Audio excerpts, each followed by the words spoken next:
Baik, Assalamualaikum warahmatullahi wabarakatuh.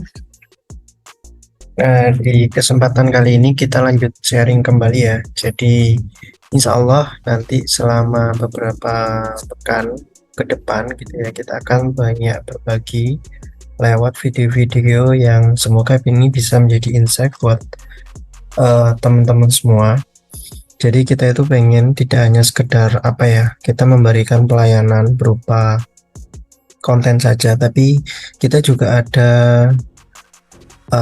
tips yang nanti kita bagikan supaya teman-teman para UMKM itu juga bisa mengikuti atau bisa bertumbuh lah ya, bertumbuh bersama seperti itu. Nah, di sini kita mau sharing tentang bagaimana sih strategi efektif menetapkan target pasar gitu ya. Kenapa topik ini diangkat gitu ya? Pasti di sini semuanya pengen kan gitu ya. Produknya itu dibeli semua orang. Nggak mungkin kan kalau kita punya usaha, kita berwirausaha begitu ya. Kita nggak mau produk kita dibeli semua orang. Cuma masalahnya di sini adalah kita kebentur sama kenyataan teman-teman. Kenyataan bahwasannya tidak semua produk itu dibutuhkan semua orang atau dibeli semua orang seperti itu ya. Jadi kalau kita ngomongin target pasar itu sebenarnya adalah kelompok yang tidak kita bidik. Jadi bukan keseluruhan gitu ya. Karena kalau dibeli semua orang itu mustahil ya, seperti itu.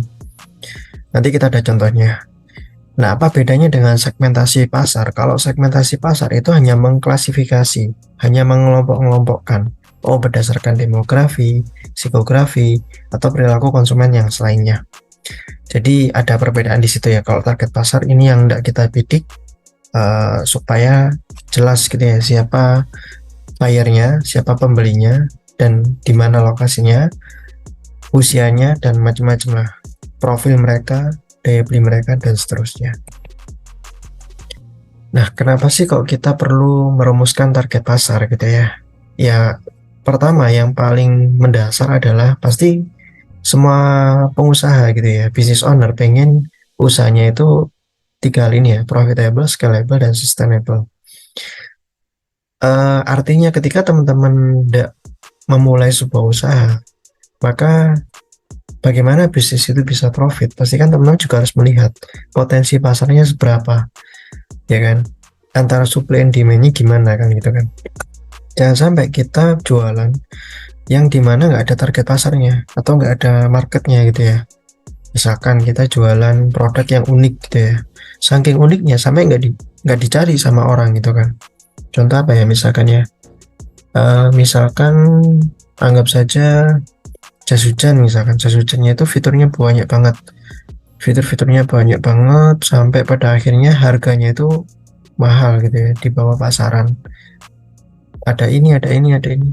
Nah, sedangkan kalau kita lihat marketnya jas hujan, pemakai jas hujan, rata-rata mereka dari segi apa namanya, dari segi finansial atau ekonomi, biasanya pengguna sepeda motor atau bisa disebut kalangan middle low gitu ya, middle low atau bahkan low.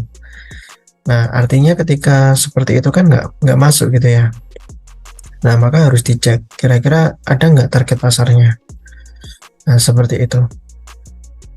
Terus pasti juga pengen scalable gitu ya. Dan yang terakhir sustainable. Nah, salah satu mengukur apakah bisa sustain itu adalah pasti juga harus dicek kira-kira cakupan marketnya berapa gitu kan. Apakah peluangnya itu banyak gitu kan. Misalkan ketika saya coba benturkan sama ini ya, apa namanya, teman scale up sendiri ya. Siapa sih marketnya teman scale up gitu ya? Market kita adalah para UMKM gitu kan. Nah, ketika kita cek UMKM itu jumlahnya berapa sih di Indonesia? Ternyata jumlahnya 62 juta lebih gitu kan. Nah, artinya kalau jumlahnya adalah seperti itu dan bahkan tiap tahun bisa bisa apa namanya bisa bertambah, maka insya Allah bisnis ini akan sustain. Tinggal bagaimana kita beradaptasi dengan berbagai tantangan maupun dinamika yang ada seperti itu. Terus contoh lagi misalkan bisnis wedding itu sustain apa enggak gitu ya, dicek saja gitu ya, berapa jumlah orang yang menikah di daerah tersebut, misalkan Kabupaten Jombang atau Kabupaten Mojokerto atau Kota Mojokerto misalkan. Dicek aja di data apa namanya data demografinya gitu ya. Berapa usia produktif pasangan yang belum menikah dan angka pernikahan dalam setahun itu ada berapa. Terus jumlah jumlah apa namanya jumlah WO yang ada di sana atau jumlah pengantinnya ada di sana kira-kira eh, 1 banding berapa kan gitu kan. Nah, dari situ kan teman-teman bisa mengukur bagaimana persaingannya, kemudian apakah ini jangka panjang atau tidak. Saya kira kalau wedding itu juga masuk kategori sustainable ya. Artinya selama ada orang yang menikah pasti butuh namanya jasa wedding kan gitu kan. Atau bisnis apa lagi, kuliner misalkan, dicek saja gitu ya, kuliner ini tidak membidik siapa, misalkan oh bidik mahasiswa. Oke, mahasiswa di kota atau kabupaten tersebut itu jumlahnya berapa, ada berapa kampus di sana, ya kan. Dari kampus-kampus tadi itu rata-rata perangkatan atau 1 kali periode itu ada berapa mahasiswanya. Nah, di situ kan akan kelihatan tuh angka-angka yang nanti akan teman-teman bisa kalkulasi sendiri, bisa prediksi sendiri kira-kira dalam jangka panjangnya atau jangka waktu kedepannya itu bakalan sustain apa enggak kan itu kan. Nah, selain itu nanti sebenarnya selain 3 manfaat ini juga ada nilai ada fungsi yang lainnya ya. Salah satunya adalah nanti untuk bahan analisa kita dalam merumuskan strategi dan juga langkah-langkah bisnis strategis yang lainnya. Nanti kita akan bahas contohnya. Nah, kalau ngomongin target market, sebenarnya ngomongin cakupannya adalah siapa yang Anda bantu. Karena market itu kan yang akan membeli produk Anda. Di mana harapannya produk itu ketika dibeli, dikonsumsi, itu menjawab kebutuhan mereka, ya kan. Misalkan produknya kuliner, berarti menjawab kebutuhan, entah itu kebutuhan rasa lapar, atau kebutuhan keingintahuan, ya kan, atau kebutuhan apa namanya cita rasa yang tinggi dan seterusnya, atau kebutuhan yang mungkin bisa dibilang murah gitu ya, murah tapi kenyang misalkan seperti itu. Atau kalau di bidang yang lainnya, misalkan di bidang apa namanya desain, misalkan bagaimana orang memilih menggunakan jasa desain gitu ya. Salah satunya adalah karena kebutuhan branding misalkan. Bisa nggak dipenuhi dengan desain yang kita buat gitu ya. Apakah desain yang kita buat bisa mencerminkan branding dari usaha yang memakai jasa desain tersebut kan gitu kan. Jadi ngomongin target market itu adalah siapa yang Anda bantu. Nah, siapa yang Anda bantu ini dimensinya sangat luas ya. Maksudnya gini, kita tidak mungkin hanya mengatakan siapa yang Anda bantu. Ya, pria dan wanita yang ada di seluruh Indonesia misalkan. Karena ya itu tadi, target market itu spesifik teman-teman.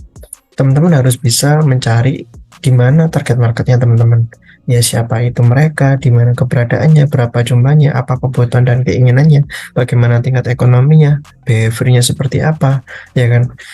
Dan seterusnya, itu banyak banget yang harus digali. Semakin buyer personanya teman-teman lengkap, ya kan, data profil target market teman-teman lengkap, teman-teman itu akan dimudahkan nanti dalam melakukan strategi pemasaran. Misalkan mau membidik siapa itu jelas gitu loh, mau promosi itu juga jelas, bikin kontennya pun nanti juga jelas, ya kan. Oh, kalau target market saya adalah misalkan properti nih, target marketnya adalah pensiunan misalkan, maka konten-konten yang dibikin kan pasti menyesuaikan ya, menyesuaikan dengan target marketnya tersebut, ya kan. Atau misalkan wedding gitu ya, target marketnya siapa, oh bisa orang tua, bisa anaknya misalkan, berarti kan nanti disesuaikan tuh, ya kan, antara konten untuk edukasi orang tua maupun konten untuk edukasi si calon pasangannya. Nah, atau lagi misalkan di bidang jasa towing kendaraan misalkan, target marketnya siapa, oh orang-orang yang sibuk misalkan, yang selalu berpergian luar daerah, apa, antar kota, antar provinsi dan sebagainya, dan pengguna mobil misalkan. Akhirnya kan konten-kontennya bisa diarahkan seperti itu. Tidak hanya kontennya saja, tapi teman-teman juga akan jelas promosinya seperti apa, ya kan, media digunakan apa, terus kemudian narasinya seperti apa kan gitu kan. Nah, kita contoh misalkan gini teman-teman. Seperti yang di awal kita sampaikan, siapa sih yang pengen produknya dibeli semua orang? Kita terbentur sama kenyataan bahwa tidak ada produk yang dibeli semua orang. Anggap misalkan air mineral gitu ya. Air mineral itu kan dibutuhkan semua orang ya. Siapa sih orang yang nggak butuh minum? Ya kan, pasti semua orang butuh air minum. Tapi kenyataannya ada nggak orang yang nggak beli merek Aqua kan gitu kan? Ada nggak orang yang nggak mengkonsumsi merek Le? Atau ada nggak orang yang nggak mengkonsumsi Le mineral? Ada gitu. Bahkan ada orang yang tidak mengkonsumsi ketiganya, betul nggak?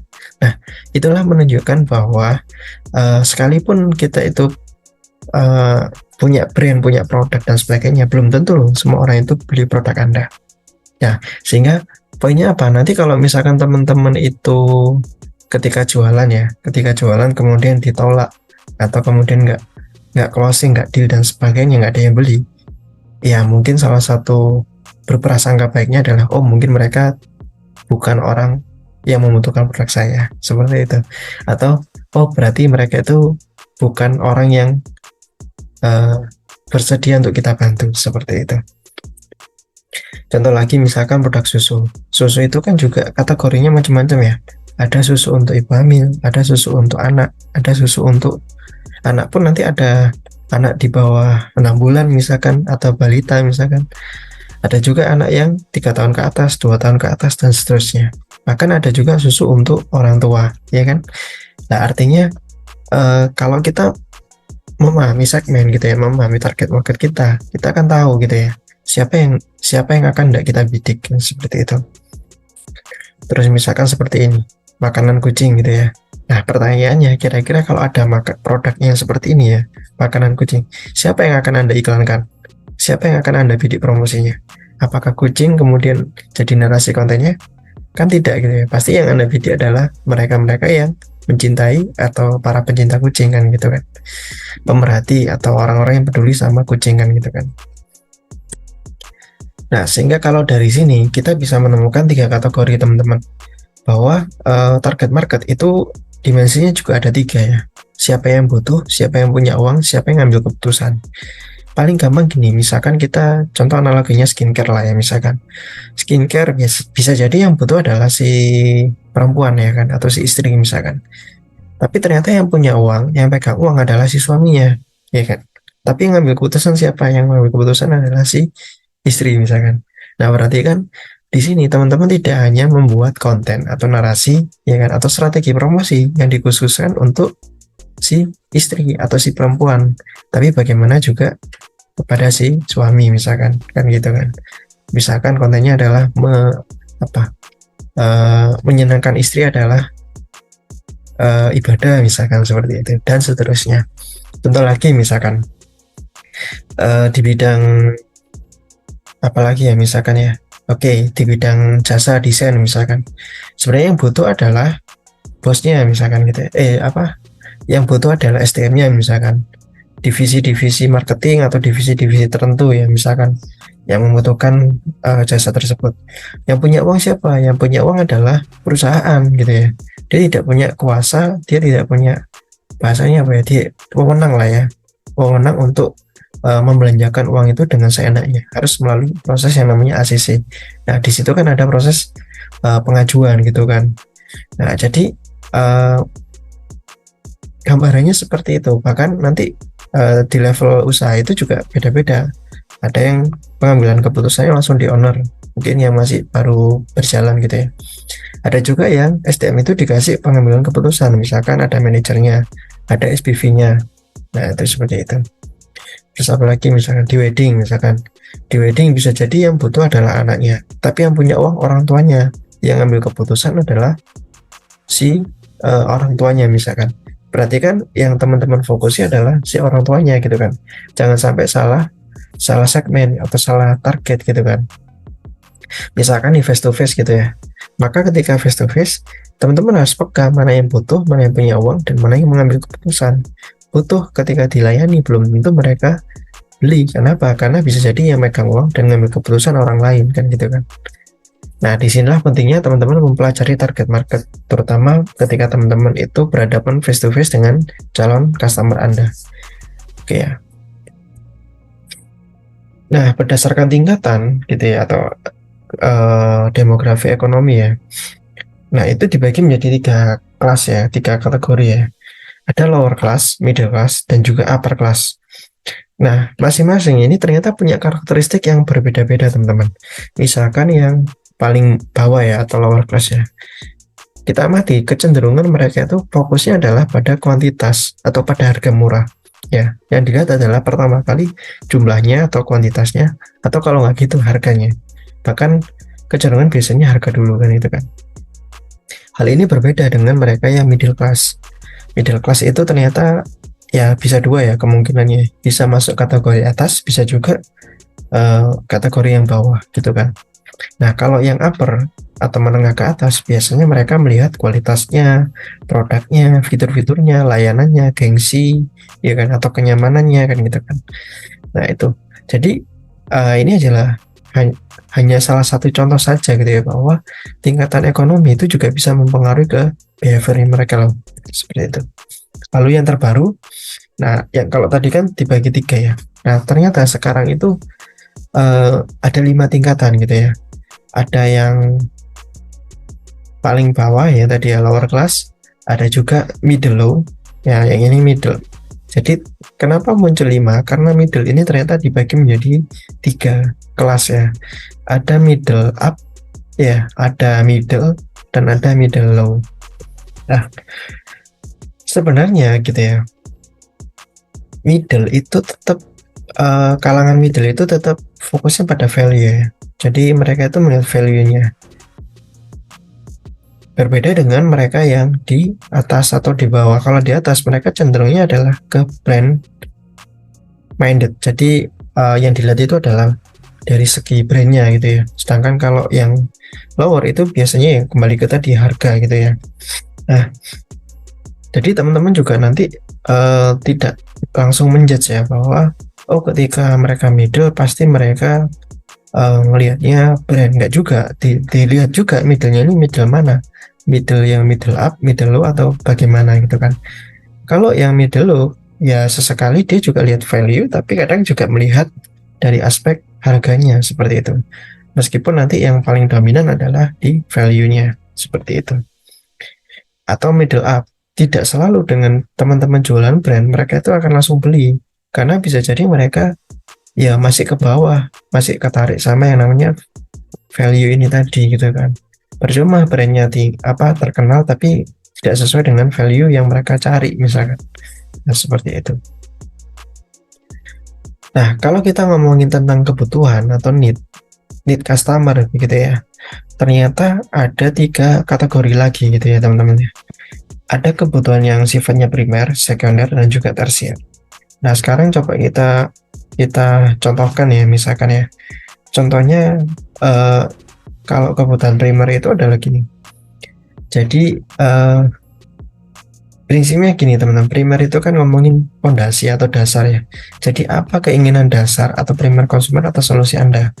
Jadi seandainya produk Anda itu menjawab kebutuhan primer, itu sama analoginya seperti 1+1 sama dengan 2. Ya wis pasti kan gitu kan. Justru kalau teman-teman nggak memenuhi kebutuhan dasar primer gitu ya, konsumen Anda, ya perlu dipertanyakan apakah produk Anda market fit kan gitu kan. Ini basic banget gitu ya, kalau produk Anda itu nggak menjawab kebutuhan dasar market gitu ya, berarti produk Anda nggak market fit kan gitu kan. Jadi PR pertama adalah harus fixkan dulu bahwa produk Anda itu menjawab solusi konsumen gitu kan. Siapa kan gitu kan, konsumen yang mana, di mana kan gitu kan. Nah, itu harus jelas gitu kan.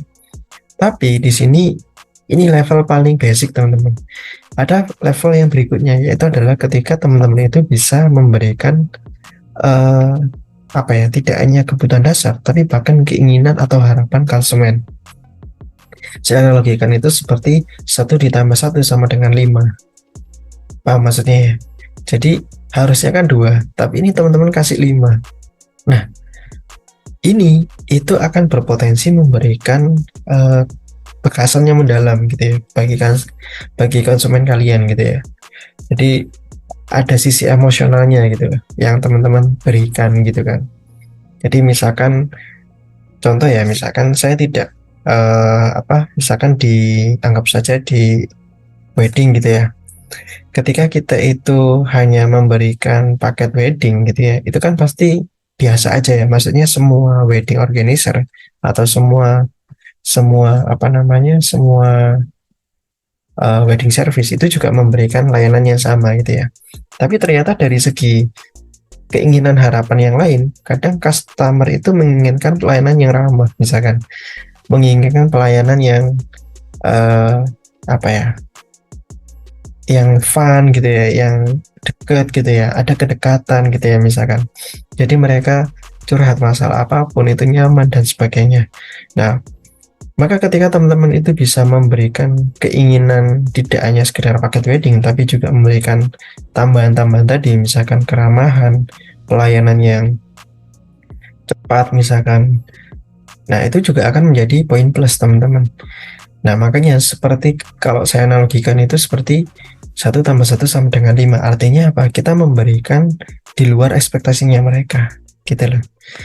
Nah, tapi ini masih levelnya adalah level harapan. Nah, di level yang paling tertinggi, teman-teman, itu adalah memberikan kebutuhan tersiernya atau keinginan istimewanya gitu ya. Jadi benar-benar nggak habis pikir gitu loh. Ya, jadi ibaratnya itu kayak udah dapat A, dapat B, dapat C, malah dapat D. Gak mungkin nih lah sampai ada kata-kata yang seperti itu, atau dalam tanda kutipnya masih positif ya, artinya gak mungkin itu bukan dalam rangka meragukan, tapi di sini dia benar-benar merasakan wow amazing gitu ya, merasakan bahwa wah ini keren kan gitu kan. Makanya saya analogikan 1 tambah 1 sama dengan 10. Nah, itu. Jadi teman-teman harus bisa apa ya? Nah, inilah pentingnya ketika teman-teman mengenali target market teman-teman. Ketika teman-teman tahu bahwa di lapangan market itu punya 3 kebutuhan ini, kebutuhan primer, sekunder, dan tersier. Saya yakin teman-teman akan kemudian merancang produk yang menjawab ketiganya kan gitu kan. Supaya apa? Ya teman-teman bisa mengakuisisi pasar gitu kan. Karena kalau teman-teman hanya berhenti di kebutuhan primer, saya yakin teman-teman pasti akan kalah bersaing. Ya kan, kalah bersaing dengan mereka yang memberikan misalkan pelayanan yang lebih cepat, pelayanan yang lebih ramah, pelayanan yang lebih apa namanya misalkan eksklusif misalkan, atau apa ya, mereka memberikan bonus-bonus yang luar biasa besar misalkan. Nah, disitulah teman-teman harus peka kan gitu kan. Makanya target market ini harus segera dideskripsikan dan harus segera dicari, digali datanya, ya kan. Tidak hanya tadi demografinya atau psikografinya, tapi di sini teman-teman juga bisa memetakan apa keinginan-keinginan mereka, baik keinginan primer, keinginan harapannya, sekundernya, maupun keinginan tersiernya. Dan kalau teman-teman bisa memberikan ketiga-tiganya, insya Allah teman-teman bisa memenangkan persaingan. Nah, kalau sudah, nanti teman-teman bisa membuat yang namanya database. Jadi database di sini semakin detail, semakin bagus teman-teman. Dan variabelnya disesuaikan dengan kebutuhan bisnisnya masing-masing. Karena bisa jadi ada variabel yang sangat berpengaruh, ada yang enggak. Misalkan contohnya jenis kelamin, misalkan jenis kelamin apa produk kita, misalkan ternyata ada yang signifikan banget, ada yang enggak. Ya nggak apa-apa, tapi untuk sekedar pemetaan nggak masalah. Nanti kan untuk pertimbangan-pertimbangan strategis dalam hal pengambilan keputusan di strategi marketing kan gitu ya. Misalkan kita punya database gitu ya, terus dari situ kita tracking, ternyata para pengunjung restoran kita kebanyakan adalah perempuan. Bisa nggak nanti kita tambahkan produk-produk atau apa namanya fasilitas-fasilitas yang itu memenjakan perempuan misalkan. Nah, itu kan semua lahir dari riset pasar. Nah, salah satu riset pasar itu juga kadang melihat database customer-nya, atau jika belum apa namanya belum punya database customer, paling nggak dia tahu target marketnya, dia akan mencari behaviornya mereka seperti apa, perilaku mereka seperti apa kan gitu kan, pendapatannya, pendidikannya, domisilinya, pekerjaannya. Bahkan kak saya punya kenalan itu dia punya sampai seperti ini. Pokoknya mas, orang yang menggunakan produk saya, dia itu adalah orang yang punya mobil apa namanya uh, Honda Brio misalkan seperti itu. Nah, itu kan dari mana datanya? Pasti dia melihat trennya gitu loh, atau melihat kecenderungan gitu kan. Nah, itu seperti itu. Kalau saya itu mengklasifikasinya sampai levelnya adalah bidang usaha teman-teman. Jadi kan marketnya UMKM ya. UMKM itu sampai apa ya tak detailkan gitu ya. UMKM mana sih yang sering menggunakan jasa kita? oh ternyata dari hasilnya adalah sementara ini yang paling tinggi adalah travel umrah misalkan. Nah dari situ kita akan menganalisa di musim-musim apa mereka itu biasanya menggunakan jasa agensi gitu kan. Nanti kan kelihatan tuh tanggalnya, waktunya, bulannya, periodenya dan sebagainya. Ya, ada juga teman saya yang sampai mengukurnya detail misalkan. Mengukurnya itu sampai eh, cat masuk ya. Cat masuk itu sampai di input. Cat masuk itu hubungi customer service-nya itu jam berapa. Oh, jam sekian. Dari sana dia bisa memetakan jam-jam berapa aja gitu kan. Customer itu akan menghubungi brandnya gitu ya, atau menghubungi CS-nya kan gitu kan. Maka di situ kan nanti dia akan bisa membuat strategi staffing gitu ya. Misalkan SDM-nya terbatas, harus dilakukan pengaturan jam misalkan. Maka dia akan bisa menempatkan CS itu ditaruh di jam-jam yang ramai jam berapa kan gitu kan. Nah, seperti itu. Jadi eh, bisnis kalau kita punya data teman-teman itu akan sangat luar biasa memudahkan gitu ya, baik dalam hal promosi, baik dalam pengambilan keputusan strategis di apa namanya efisiensi dan macam-macam lah seperti itu. Nah makanya teman-teman kenapa kok kita sampaikan ini, harapannya ini bisa menjadi insight ya buat kita supaya kita lebih aware sama dan peka gitu ya terhadap siapa sih target market kita gitu ya. Oke, itu saja dari saya. Terima kasih. Wassalamualaikum warahmatullahi wabarakatuh.